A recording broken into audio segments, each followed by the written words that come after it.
¿Qué dice la gente más linda del Ecuador? Parece que solo la mitad se lo creen. ¿Qué dice la gente más linda de Ecuador? ¿Qué dicen las mujeres más espectaculares de Quito? Eso, mira a la persona que está al lado y dile: te veo más delgado que el domingo pasado. Mira, no importa si lo ves rellenito. Dos cosas. Primero, acuérdate que Dios llama a las cosas que no son como si fuesen. Y si la ves como rellenito, rellenita, no sé, usa algo bíblico para que no se sienta tan mal. Le dices: mira, te veo como fortalecido en el Señor, te veo como... Quiero darles las gracias por el privilegio que me dan de poder estar aquí.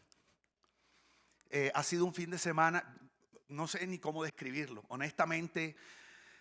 Nos hemos pasado todos los días hablando de lo que Dios está haciendo. Salimos aquí y hablamos de lo que Dios está haciendo. Y quiero decirles algo, nosotros hemos recibido muchísimo en estos días. Hemos disfrutado, hemos conocido gente linda, he compartido con personas que no compartía hacía años. Y yo quería darle gracias a Stalin y Jenny por darnos el privilegio de estar aquí, por darnos el honor de poder colaborar en construir lo que Dios les ha mostrado que tienen que hacer en este lugar. Nosotros venimos a ver cómo les levantamos los brazos, les lavamos los pies, damos de lo que Dios nos ha dado. Y lo que ustedes han hecho es increíble, sobre todo en este tiempo. No es un tiempo fácil. Nosotros no venimos en la soberbia de creer que sabemos algo que ustedes no saben, pero venimos en la humildad de creer que el cuerpo tiene muchos miembros, cada miembro tiene diferentes funciones y nosotros venimos a servirles a ustedes. Es un privilegio estar aquí. Nosotros no venimos como una autoridad, venimos como amigos a colaborarles.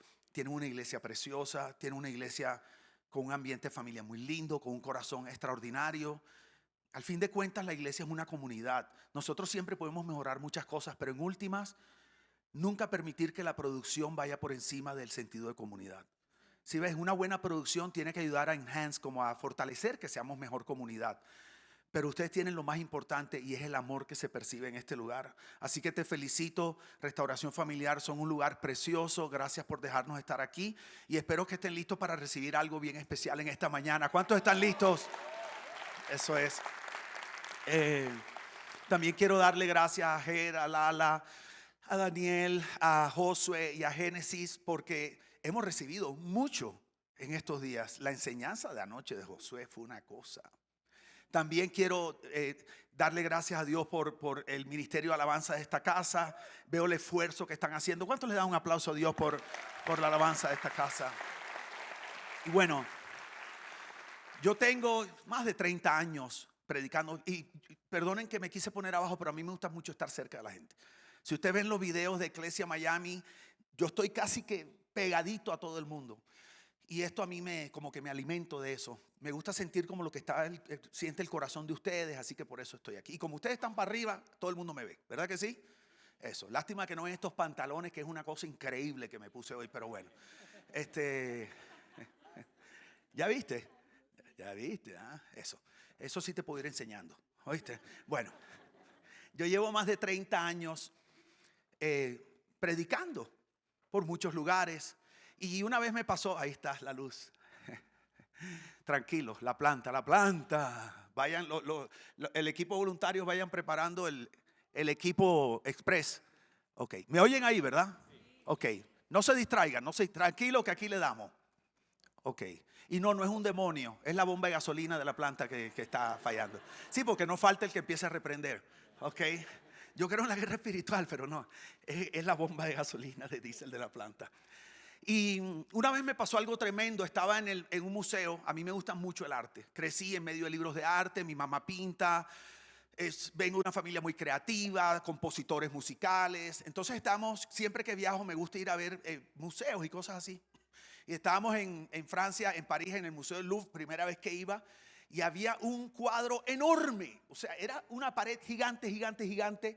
Entonces yo me pegué al cuadro y me pegué así, casi que pegadito. Y noté un brochazo rojo Y ese brochazo rojo se le podían ver como, se podía ver la textura de los pelitos del pincel, una cosa increíble. Y se veía como imperfecto.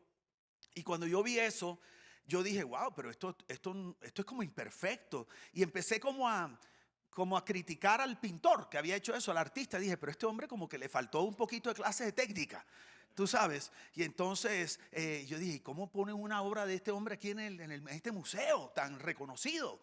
Y yo veía, entonces cuando me alejé un poquito, como un metro, me doy cuenta que ese brochazo era parte del uniforme de un soldado. Y entonces ya cuando me alejo, me doy cuenta que el brochazo no se veía tan novato como parecía de cerca. Y entonces veo el uniforme y digo, wow, y se veía tan perfecto. Y ahí yo empecé a decir, wow, ¿y este hombre cómo hizo ese brochazo? Que de cerca es un brochazo y de lejos es un abrigo. Decía, ¿cómo hizo eso? Y entonces me alejé más y me di cuenta que ese soldado era parte de todo un batallón de soldados. Y cuando me alejé como unos 10 metros, y me doy cuenta que el cuadro era una obra maestra de una batalla campal con miles y miles de soldados. Y en ese momento mi pensamiento se transformó. Yo dije, wow, ¿quién es el maestro que hizo esto? ¿Y qué ha pasado? Que me he dado cuenta que cuando uno vive cosas en la vida, en ese momento que está cerca de la situación, sea dolorosa, sea lo que sea, nosotros vemos como un brochazo porque no tenemos el contexto de lo que estamos viviendo. Porque la Biblia dice en Eclesiastés que el ser humano no entiende el plan de Dios de principio a fin. Entonces nosotros estamos en medio del brochazo y parece que el que dirigiera nuestra vida es un novato. Y uno cree que Dios no sabe lo que está haciendo. Y a medida que te vas alejando, yo me doy cuenta, a medida que me he ido alejando, todo lo que he vivido en mi vida, aún las pérdidas de nuestros bebés, los dolores, todo empieza a entrar en un contexto y tú te das cuenta que hay un artista increíble que está dirigiendo nuestra vida y que no es ningún novato y que todo está perfecto. Y les digo esto porque llevo más de 30 años predicando, y en esos 30 años, a medida que me he ido alejando y han ido pasando los años, me he dado cuenta que fueron 30 años para predicar lo que hoy te voy a decir. 30 años para decirte esto. Todo lo que he vivido es para poderte decir esto. Modestia aparte, he estado en los lugares que tú no te puedes imaginar predicando, con la gente que tú no te imaginas. Y nada de eso para mí es valioso o más importante que lo que voy a decir hoy. Dios me trajo a decirles esto. ¿Ok? Entonces espero que estés con la expectativa de algo que Dios va a hacer en tu corazón. No te preocupes del de al lado. Ay, si Patricia hubiera estado aquí. No, no es para Patricia, es para ti. Ay, si mi suegra. Bueno, sí es para la suegra. Pero yo amo a mi suegra, yo la quiero lejos de mi vida. Pero bueno, no es el tema de hoy, ¿ok? A mí me gusta mucho estar metido en cosas de la cultura. La iglesia usualmente le huye a la cultura. A mí me encanta la cultura. Yo soy un convencido de que Jesús no usó la religión, sino la cultura. Se montó en la cultura para comunicarnos su mensaje. Ay, no tenemos pantalla, así que los voy a tener que... Voy a ser muy gráfico, voy a ser mimo y todo hoy. Ok, aquí. Ok. Y ahí viene. Y dentro de la cultura me gusta ver qué está de moda en la música, qué está de moda en la moda de la ropa, las artes visuales. Y hay un youtuber muy famoso que se llama MrBeast. No sé si alguno de ustedes, o sea, ¿cuántos han visto a MrBeast? Levanten la mano. Puro pelado, ¿te das cuenta? Hay unos que no son viejos, pero tienen mucha juventud acumulada, que dijeron, ¿ese hombre quién es? Entonces MrBeast es el youtuber con más seguidores en el mundo. Cuando yo la primera vez que hice esta enseñanza en ese momento tenía como 130 millones, pero ya va como por 170 millones de seguidores. ¿Quién es MrBeast? MrBeast es un hombre que dice que era cristiano y se empezó a frustrar al ver de alguna manera la ineficacia de la iglesia. Entonces entra a ser un youtuber. Y como youtuber, él es el primero que empieza a hacer estos desafíos donde le dan dinero a la gente. Y el hombre empieza a entregar miles y miles y millones. Y es un hombre que produce muchos millones. Pero paralelo a sus canales, él tiene unos canales de filantropía y unas fundaciones. Entonces a cada rato está haciéndole bien a la gente. Y él regala millones y millones. Entonces la gente lo critica. Pero entonces una de las últimas iniciativas que hizo, que me impactó mucho, es que él le donó la operación para curar de la ceguera a 1,000 personas. Hay un tipo de ceguera que no es catarata, es como una nube que se mete en el ojo y no te deja ver. Y es una cosa que acaba con la vida de la persona, porque la persona ya no puede trabajar, ya no es independiente de la nada. Pierde la independencia de su vida, no puede manejar, ya no puede hacer deporte. Imagínate no ver a tus hijos, no ver a tus padres. O sea, es terrible de un momento a otro perder la vista. Entonces, es una operación que no es difícil. En 5 minutos la persona recupera la vista. Pero el problema es que la operación vale entre 10 y 15 mil dólares. Y no todo el mundo lo tiene. Entonces, este hombre decidió regalarle la operación a 1,000 personas. Estamos hablando de unos 15 a 20 millones de dólares. Porque él quiso. Entonces, él lo filma y tú ves el video. Yo les había traído el videito, pero ni modo. ¿Ok? Y tú ves a las personas cuando salen de la operación. O sea, imagínate a alguien que no podía trabajar y sale otra vez, recupera la independencia en su vida, puede poder producir para su familia. O sea, es una cosa que transforma la vida de la gente. Pero además de eso, al salir les empieza a dar dinero, uno les regala un maletín con 10 mil dólares para que vuelva a comenzar. Entonces, cuando yo veo estas cosas, a mí se me mueve mucho el corazón, porque yo creo que nosotros fuimos puestos en esta tierra para agregar valor a las personas. A mí me encanta ver gente que siempre está haciéndole el bien a los demás. Entonces yo vi ese video, a mí me conmovió. Yo lloraba viendo los casos. 1,000 personas, no 10, no una. Y resulta que estoy viendo el video y al día siguiente alguien coloca en lo que era Twitter, ahora X, una persona cristiana, varios cristianos, y uno de los comentarios fue, viendo el video, dice: ¿quién sabe bajo qué poder demoníaco y del infierno este hombre hace estas cosas?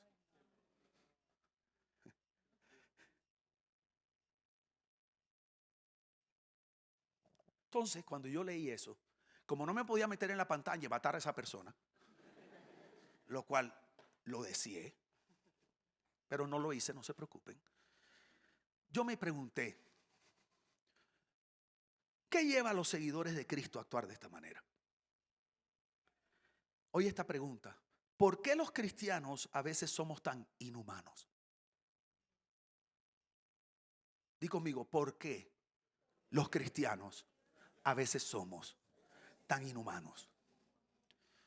Eso es lo que te quiero contestar hoy. No se distraigan con la pantalla. Por favor, allá atrás en Miria, si no van a poner nada en la enseñanza, prefiero que la dejen oscura, porque la gente se distrae. Esta no es la enseñanza que se pueda distraer la gente. Prefiero no tener imágenes y que estén mirando. ¿Ok? Listo. Y te voy a decir qué sucede. Lo que sucede es que lamentablemente un sector muy importante de la iglesia no entiende el amor desde la perspectiva de Dios.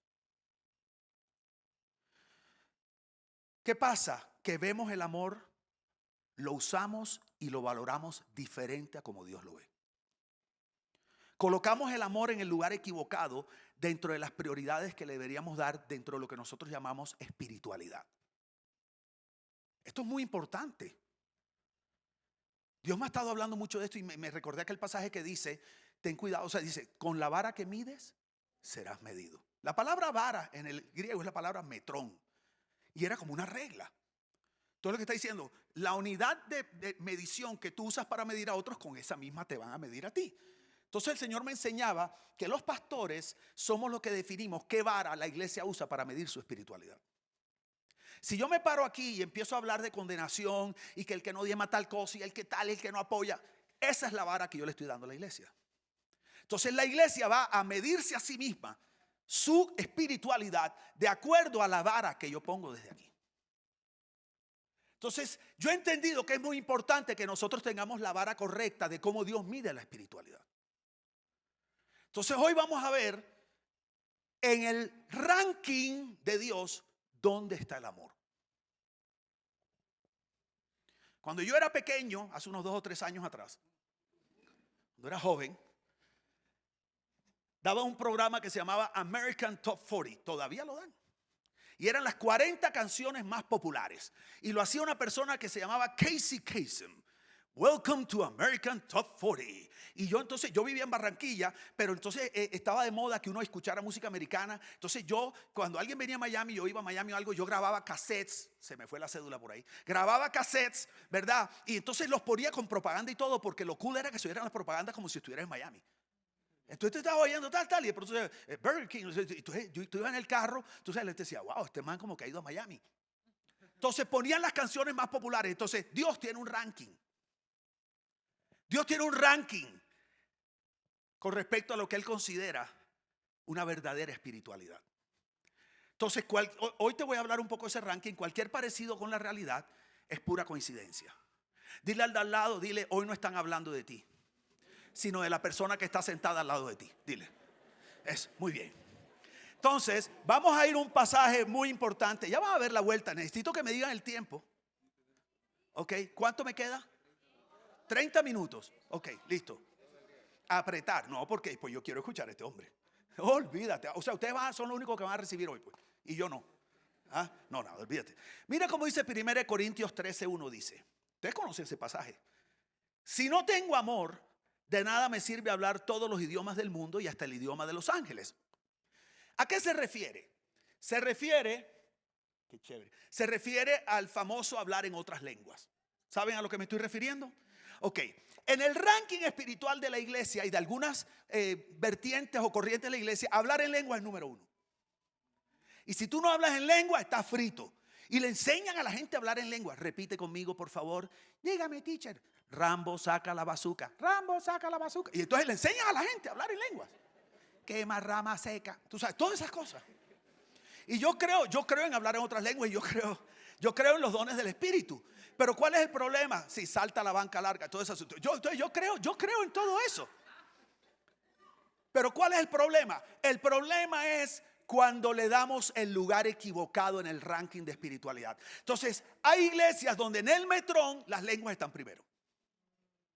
Entonces, ¿cómo se mide a la gente? No hablo lenguas, no soy digno de estar en este lugar, no soy digno de llamarme cristiano, soy un hijo de Dios hipócrita, no he madurado lo suficiente, mejor me voy de aquí. Dice, si no tengo amor, soy como un pedazo de metal ruidoso, soy como una campana desafinada. Y ahí habla de los platillos. Yo conozco los platillos, porque yo fui cantante de rock. Hace muchos años atrás yo pertenecía a una banda, era el cantante principal de una banda que se llamaba Bite. Y teníamos una canción que fue número 1 y nos bajamos a Madonna y Michael Jackson del número 1. Con una canción súper edificante que se llamaba Tangas en la Playa. Una cosa que el Espíritu usaba para atraer jóvenes a los caminos del Señor. Sobre todo hombres. Entonces nosotros ensayábamos en un garaje.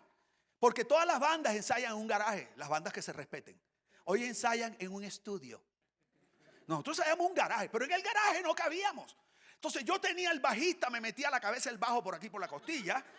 El guitarrista me daba codazos de este lado, ¿verdad? Y entonces el tecladista estaba y el platillo de la batería yo lo tenía aquí. Entonces nosotros nos estábamos cantando. ¿Y cómo es él? ¿En qué lugar se enamoró? No, nosotros estábamos Seek and Destroy, seek and... Y el maestro estaba y yo tenía aquí, tú sabes. Y en Barranquilla hay una palabra que es la palabra enzorrar. Enzorrar es cuando ya te tienen como ¡ya! Y yo paraba y decía, por favor. Dice, me tienes enzorrado, Ítalo. Ítalo La Boglia, que después fue el baterista de Shakira. La Biblia dice que la espiritualidad sin amor es como un platillo que te enzorra.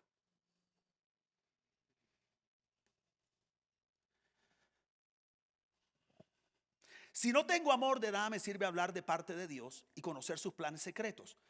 Profecía. Si no tengo amor, de nada me sirve. ¿Te has puesto a pensar conocer los planes secretos? ¿Cuántos quisieran conocer los planes secretos de Dios? ¿Tú te has puesto a pensar lo profundo que es eso? Y además comunicar y profetizar acertadamente los planes secretos de Dios. Y dice que sin amor eso no sirve de nada. ¿Tú sabes en cuántas iglesias valoran tanto ese don de profetizar a través de profetas que maltratan a la gente? Y ponemos a liderar iglesias a personas que tienen todas estas cosas que la iglesia tiene en los primeros lugares de su ranking, pero no tienen amor.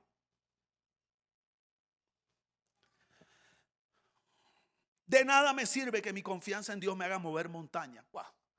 El don de los milagros, mover montañas. Cotopaxi, ¿cómo que se llama? Cotopaxi, a Guayaquil.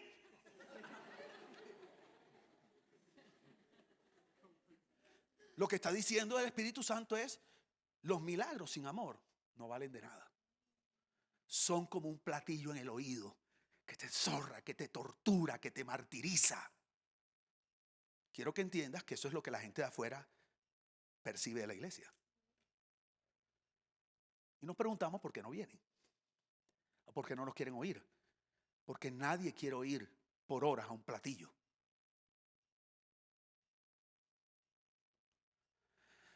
Versículo 8. Solo el amor vive para siempre. ¿Qué es lo único que vive para siempre? Dice, llegará el día en que ya nadie hable de parte de Dios, ni se hable en idiomas extraños, ni sea necesario conocer los planes secretos de Dios. Oye, está diciendo, va a llegar un día. Eso que ustedes consideran lo más importante, un día ni siquiera va a ser necesario. Hay tres cosas que son permanentes.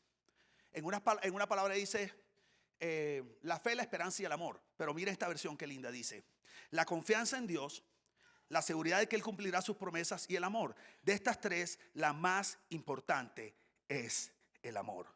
Quiero que entiendas que de acuerdo con la Biblia, el amor es lo más importante para Dios. Creo que es claro.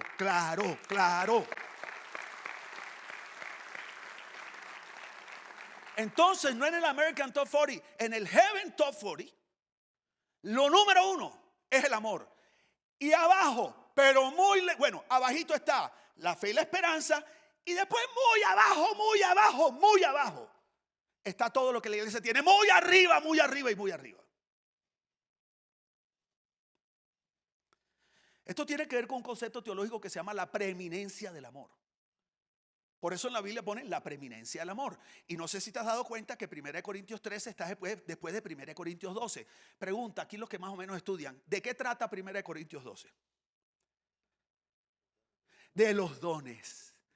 O sea, quiero que entiendas que esto fue escrito por Pablo justo después de hablar de la importancia de los dones, del orden en los dones, tal. Y al final de 1 Corintios 12 hay un versiculito que es 1 Corintios 12, 31, que después que le explica todo eso y parece que entendiendo que la gente cuando oye esas cosas dice, wow, yo quiero hablar en lengua, yo quiero hacer milagros, yo quiero, porque es que el corazón del ser humano en su ego le encanta eso. Pablo dice, pero ahora les muestro un camino más excelente. Y entra 1 Corintios 13. Preeminente significa superior, más excelente, que está en un lugar más elevado. Oye esto, Mateo 22, 36. Esto apenas es la introducción. Lo que pasa es que los que me conocen saben que yo introduzco largo y predico corto. Mateo 22, 36. Señor, ¿cuál es el mandamiento más importante de la ley de Moisés? Yo no sé si tú sabes quién le preguntó eso a Jesús, un maestro de la ley. La Biblia dice que el maestro de la ley iba por ahí pasando y escuchó a Jesús hablando y le impactó lo que Jesús estaba diciendo. Pero hay que entender el contexto. Este maestro de la ley desde niño había sido entrenado a seguir la ley. ¿Y sabes lo que pasaba? Que este maestro de la ley no se sentía pleno. Él hacía todo lo que la ley decía, pero él no sentía plenitud. Entonces él, cuando oyó a Jesús hablar, él dijo, este hombre parece que tiene una sabiduría que viene de arriba. Déjame ver, y le pregunto, ¿qué es lo más importante para Dios? ¿Por qué? Porque a lo mejor I'm missing something. De pronto estoy perdiendo algo de vista y a lo mejor me estoy enfocando en cosas que no son tan importantes para Dios. Deja que Él me diga cuál es la ley más importante dentro de los mandamientos y tal vez si me enfoco en esa mucho y hago mucho eso, de pronto por fin voy a sentir la plenitud que no he sentido por más que toda mi vida me he dedicado a esta religión.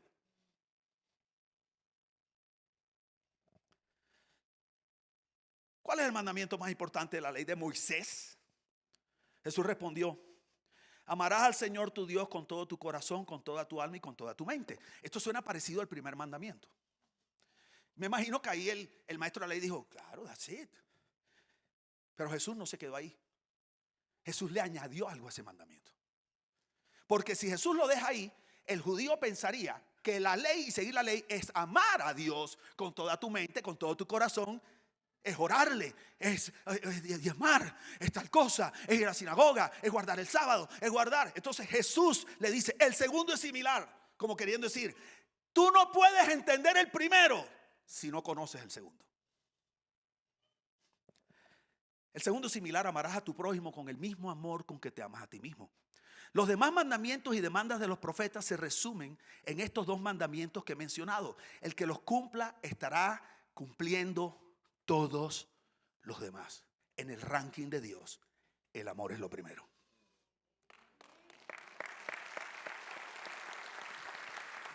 Vamos a ir entrando en materia. Quiero hacerte un pequeño quiz.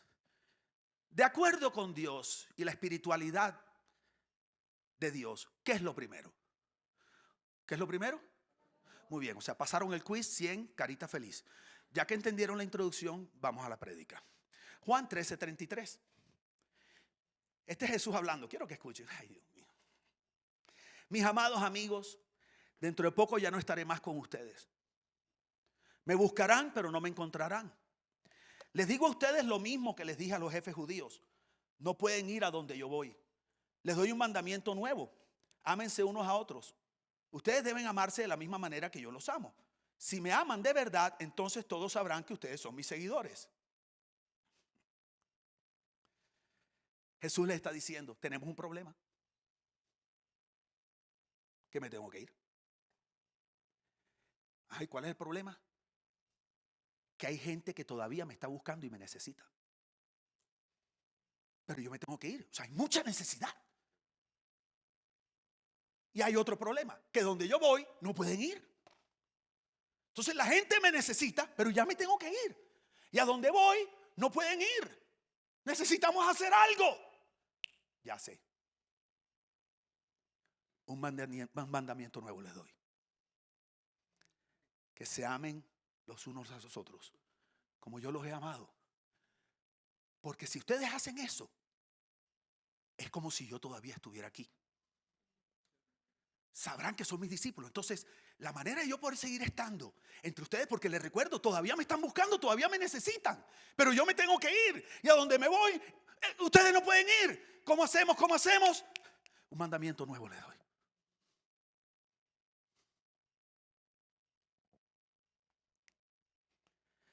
La mejor forma de representar a Dios es a través del amor. La pregunta es, ¿cuál es la mayor expresión del amor de Dios?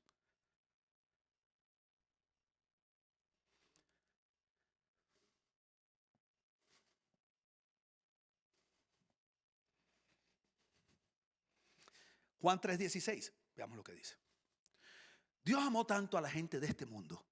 Por eso les traigo otras versiones, porque de tal manera amó Dios al mundo. Suena como tan ambiguo, pero me encanta cuando dice Dios amó tanto a la gente de este mundo, dice Jesús, que me entregó a mí, que soy su único hijo, para que todo el que cree en mí no muera, sino que tenga vida eterna. Entonces quiero que escuches. Dios amó tanto al mundo, dice. Di conmigo, al mundo. Sí, pero en la iglesia tenemos el concepto de iglesia, cristianismo y fúchila, el mundo. Aquello que está podrido, aquello que Dios desecha.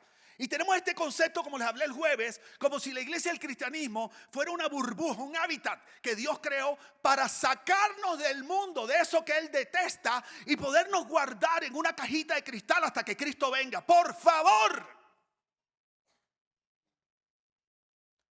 Dios no detesta al mundo. Dios ama al mundo. Jesús no vino para sacarte del mundo. Jesús vino para restaurar al mundo. Y por eso yo dejé de decirle mundo. Porque tengo ese paradigma tan sembrado que yo dije, necesito cambiar ese paradigma en mi mente. Y decidí de ahora en adelante llamarle humanidad. Sociedad, humanidad. Yo digo, Dios amó tanto a la humanidad. Y cuando digo humanidad, no estoy hablando del mundo, de algo raro. Estoy hablando de personas. Porque mundo suena como algo abstracto. Personas. Dios amó tanto a la gente, dice Jesús, que me entregó a mí. Pero aquí quiero decirte algo que te va a partir la cabeza. Porque fíjate, yo dije, ¿cuál es la muestra más grande de amor? La cruz, tal cosa. Escucha. Si la cruz fuera lo único necesario, Jesús hubiera venido del trono directo a la cruz. Y ya. Trono, cruz. Se acabó el problema. ¿Sí o no? Que nazca grande, ¿acaso no es Dios? La pregunta es, ¿por qué no lo hizo así? ¿Por qué tuvo que venir el Espíritu Santo con un esperma divino, fecundar un óvulo humano, nacer como un bebé lleno de placenta, vivir esta humanidad de su trono de gloria, donde los querubines, serafines lo adoraban, digno, digno, digno, santo, santo, santo, a meterse en un cuerpito que si María no le daba teta, el niño se moría de hambre? Dios se moría de hambre, el niño Jesús, que corría y se raspaba. Jesús no se teletransportó desde su trono hasta la cruz. Para cumplir con su misión, Jesús primero tuvo que ser humano. Digo conmigo, ser humano. Por eso en Juan 1, donde dice el verbo, la palabra, en el principio era el verbo, la palabra estaba con Dios y la palabra, ¿cómo es que dice? En el principio estaba la palabra y la palabra estaba con Dios y la palabra era Dios. Palabra, verbo, logo, Jesús. Versículo 14. Y esa palabra se hizo carne. En esta versión dice: la palabra se hizo hombre, humano, y habitó entre nosotros. Necesito que entiendas que Jesús no fue directo del trono de gloria a la cruz. Había algo en la misión que necesitaba hacerse de otra manera. No era simplemente pagar el pecado. Porque es que Dios no te creó para estar con Él. Dios te creó para relacionarse contigo, que no es lo mismo. Me acuerdo hace años, cuando no teníamos hijos, Jesse y yo. Mi esposa y yo dormimos juntos, gloria a Dios. Mi esposa ronca, yo uso tapones. Yo duermo con un oso hibernando. Y así la amo. Ahora que no escucho ronquidos, me siento solo. O sea, cuando oigo las plantas, yo digo, por lo menos aquí más o menos, yo, aquí tú sabes, para no perder la costumbre. Entonces, nos levantamos juntos, nos bañamos juntos. Por ese asunto de enjabonarnos bien y quedar bien limpios. ¿Ok? Desayunamos, por favor, no sean mal pensados. Desayunamos juntos. Íbamos en el mismo carro, juntos. Llegamos a la oficina, una oficinita de esas que tú tenías que salirte para que entrara la llamada. Chiquitica, una cosa así. Todo el día juntos. Salíamos en el carro juntos, almorzábamos juntos, regresábamos juntos, toda la tarde juntos, hacíamos tal, evangelismo juntos, todo juntos. Y un día íbamos de regreso a la casa a las 9 de la noche, juntos. Y Jesse me dice: ay, no sé, yo siento que hoy no he estado contigo. ¿Cuántos hombres saben a lo que me refiero? Y yo dije: esta mujer está loca. Además que ronca es loca. ¿Qué era lo que Jesse me estaba diciendo? Jesse no me está diciendo: yo siento que hoy no he estado en el mismo espacio geográfico que tú. Lo que me está diciendo es: no hemos conectado. Dios no te creó para que estuvieras con Él en el cielo. Dios te creó para que fueras su hijo y tener una relación íntima de amor contigo, que no es lo mismo. Entonces, debido a eso, Jesús no podía venir del trono a la cruz y simplemente pagar tus pecados, porque había otro problema en el corazón del hombre que había que solucionar. Y es que desde el principio de la humanidad, desde Adán y Eva, se había distorsionado la imagen del Padre en el corazón del hombre. Porque la serpiente, cuando le dice a Eva, con que Dios, la serpiente no le dijo solo mentiras, le dijo verdades. Pero tú sabes, la estrategia, ¿sabes cuál era? Sembrar una duda con respecto al amor incondicional del Padre en su corazón. Porque cuando tú dudas del amor de Dios, la duda produce desconfianza. La desconfianza produce temor. Y el temor produce rebeldía. Porque tú dices: ni de riesgo voy a dejar que que ni sé si me ama, ni sé si quiere lo mejor para mí, dirija mi vida. Prefiero autodirigirme porque por lo menos yo sé que por sueños que yo tengo, creo que me van a hacer feliz. Y ese es el problema de la humanidad, que tiene una distorsión del concepto de Dios Padre en su corazón. Entonces Jesús no solamente tenía que venir a morir en una cruz para salvarnos y poder conectarnos con Dios, sino que Jesús tuvo que venir a la tierra a hacer una campaña de rebranding de la marca Dios.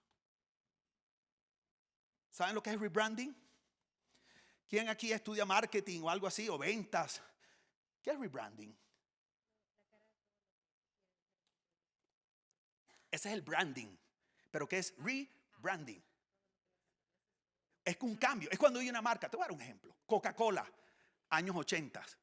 La guerra de las colas, famoso. Coca-Cola contra Pepsi-Cola. Coca-Cola arriba siempre. Pepsi-Cola, Distant second, lejos, segundo lejos por allá. Pero Pepsi Cola empezó a atacar a la generación y agarró a Madonna, agarró a Michael Jackson, en Colombia Sofía Vergara, y entonces la juventud empezó a tomar Pepsi Cola y Pepsi Cola empezó a estar como en el run run así, en la televisión, en los cines, y Coca-Cola se asustó. Pero la realidad es que Pepsi Cola no se había acercado mínimo, Coca-Cola todavía, pero en el susto Coca-Cola se le ocurrió la maravillosa idea de cambiar la fórmula. O sea, la gallina de los huevos de oro. Sorpresa, nueva fórmula. Y la gente se enfureció contra Coca-Cola. ¿Cómo no tuvieron en cuenta nuestro gusto? ¿Cómo no nos preguntaron? ¿Cómo hicieron esto? Y las ventas de Coca-Cola se fueron al suelo y perdieron todo el inventario de billones de gaseosas que habían hecho. Coca-Cola tuvo que salir a solucionar rápido con una campaña de rebranding para recuperar la confianza de la gente en la marca. Entonces empezaron a pedir perdón, quitaron la fórmula nueva, pusieron. Entonces, ¿por qué? Porque necesitaban cambiar la imagen que ahora viene el corazón de la gente con respecto a qué es Coca-Cola. La marca que no le importamos, la marca que tal cosa. Eso es lo que vino a hacer Jesús. Jesús vino a hacer una campaña de rebranding. Porque en el corazón de la humanidad teníamos un concepto equivocado de Dios. Lamentablemente, la iglesia ha seguido reforzando el concepto equivocado de Dios. Entonces tú dirás, ¿cómo así? Te voy a explicar. Jesús vino con el propósito de hacer esta campaña. Del Dios lejano, necesito cambiar ese concepto al Padre cercano. ¿Sí ves? Del Dios transaccional. Si pactas $1,000 sano a tu hijo de cáncer.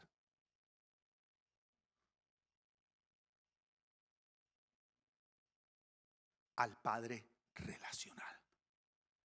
Del Dios de la ley al Padre de la gracia. Del Dios castigador a un Padre de misericordia y amor. Había que hacer una campaña de rebranding. ¿Cuál era el problema? Que este rebranding no se podía hacer a larga distancia. O sea, esta campaña tenía que ser, escucha esta palabra, in situ. ¿Qué significa in situ? En el lugar, en el sitio. Porque el problema de imagen estaba en la tierra, no en el cielo. Y hay un problema que en Juan 4 dice que Dios es espíritu. Y si los que quieren conectarse con Él lo tienen que hacer en espíritu. Por eso Dios nos dio una esencia espiritual. Pero a la humanidad, al estar muerta espiritualmente, no puede conectar con Dios. Escucha. Entonces, y la Biblia dice que el hombre natural no entiende a Dios. Entonces Dios no podía hacerla ni desde el cielo ni en espíritu. ¿Por qué? Porque para abrazar al leproso, ese Dios del cielo espiritual tenía que ser humano. Ven acá, Stalin. Ponte aquí al lado mío. Si ves, el Dios del cielo no podía hacer esto.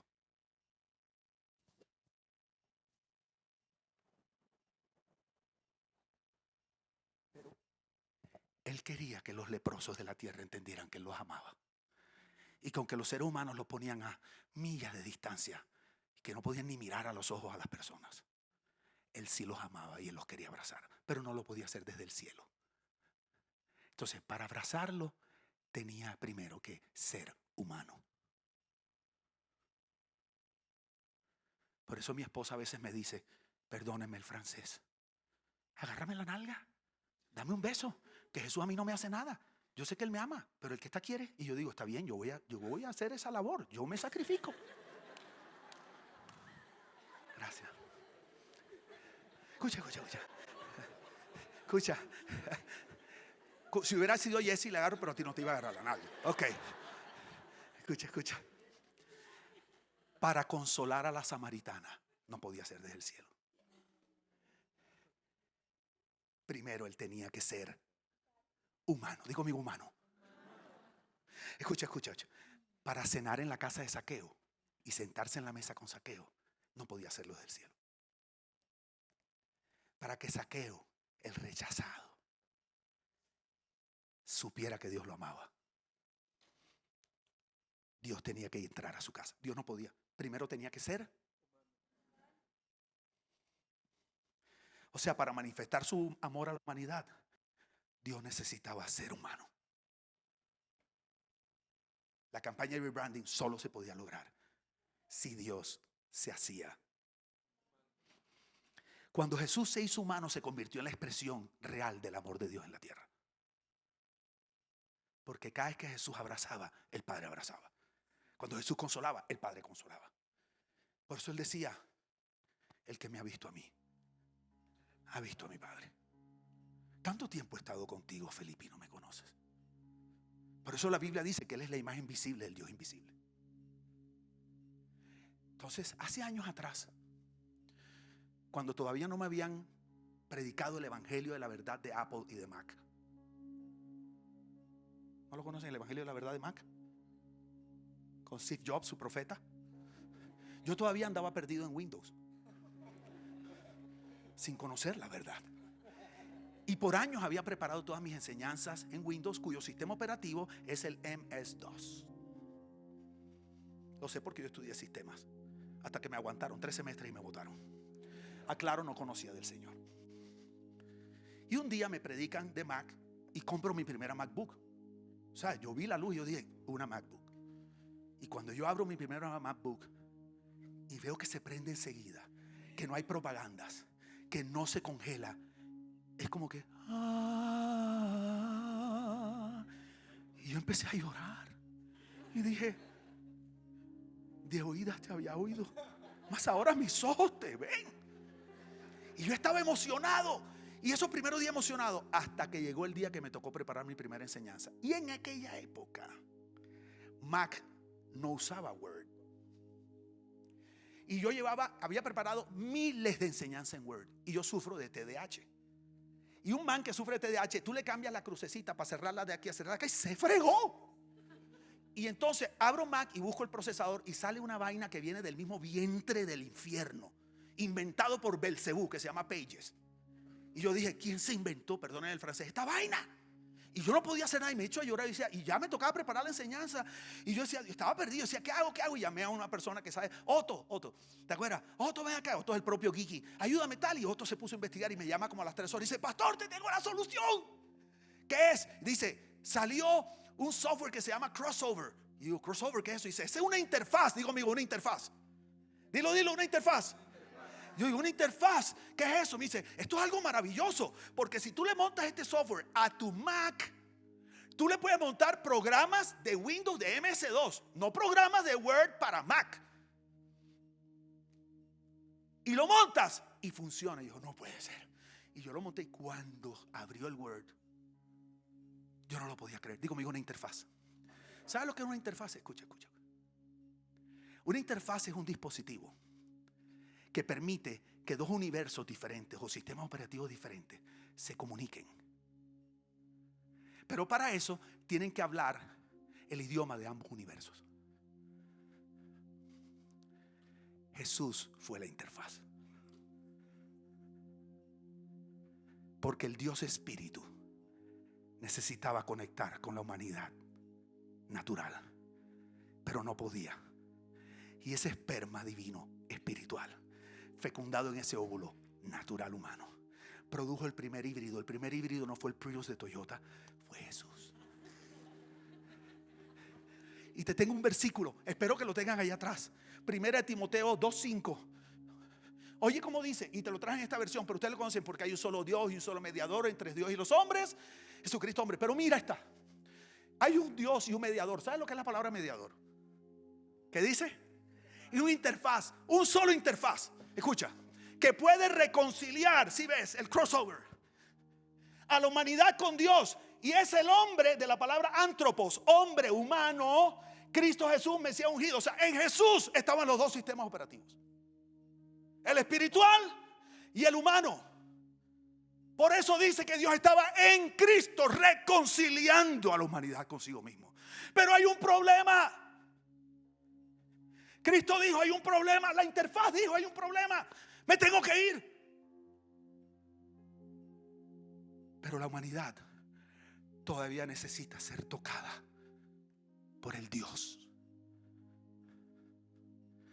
Y el problema es que donde yo voy ustedes no pueden ir. Ya sé. Les voy a dar un mandamiento nuevo: que se amen los unos a los otros. Restauración familiar, estoy aquí para decirte, que Dios no dejó a la tierra sin interfaz. La interfaz es la iglesia. Escucha, escucha. Porque somos humanos, pero el Espíritu vive en nosotros.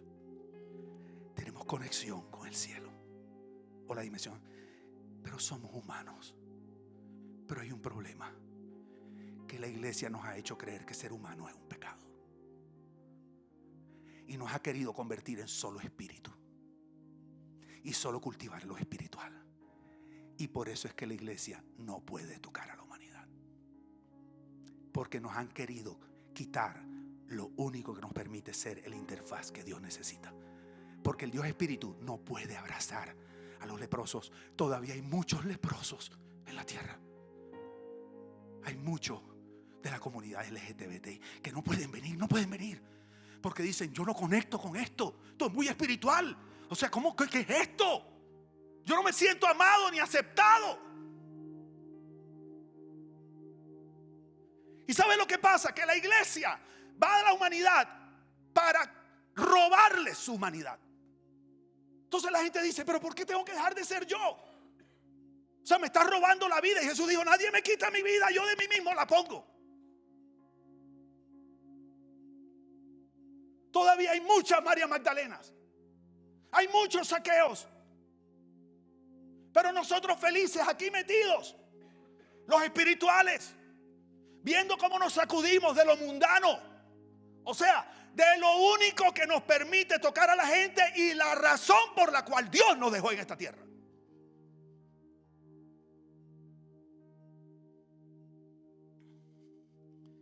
La iglesia es la interfaz. Quiero terminar con esto. Mateo 25:35. Esto es al final. Por esto Jesús diciendo lo que va a pasar al final. Dice: porque cuando tuve hambre, ustedes me dieron de comer. Cuando tuve sed, ustedes me dieron de beber. Cuando tuve que salir de mi país, ustedes me recibieron en su casa. Cuando no tuve ropa, ustedes me la dieron. Ahí no dice ustedes me predicaron. Ahí no dice ustedes oraron por mí. Ahí no dice ustedes ayunaron por mí. No estoy diciendo que eso no sea importante, pero quiero que notes el contexto de lo que Jesús está diciendo. Cuando estuve en la cárcel, cuando estuve enfermo me visitaron. Cuando estuve en la cárcel ustedes fueron a verme. Y los buenos me preguntarán: Señor, ¿cuándo te vimos con hambre? Porque está diciendo: pues si nosotros no hicimos eso contigo nunca, si tú ni estabas aquí. La interfaz ya se había ido, tú no estabas. ¿Cuándo tuviste sed y te dimos de beber? ¿Alguna vez tuviste que salir de tu país y te recibimos en nuestra casa? ¿O te dimos sin ropa y te dimos que ponerte? No recordamos que hayas estado enfermo o en la cárcel y que te hayamos visitado. Yo no recuerdo haber hecho eso. Yo, el Rey, les diré lo que ustedes hicieron para ayudar a una de las personas menos importantes de este mundo. O sea, los que están lejos de Dios, a los que están sumidos en una vida de malas decisiones. No solo los pobres, es la miseria moral. Dice: de este mundo a quienes yo considero como hermanos, es como si lo hubieran hecho para mí. Y quiero que notes algo: que lo que la iglesia llama pagano, Jesús les llama hermanos.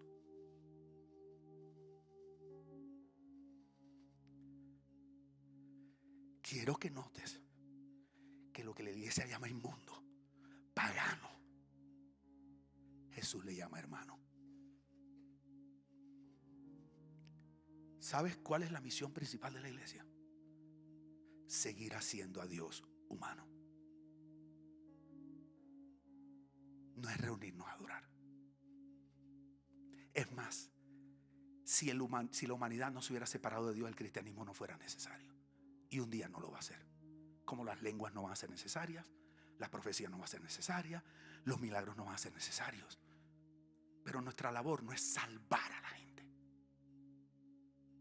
porque si no, Cristo simplemente hubiera venido, hubiera muerto en la cruz y se va y nos salva.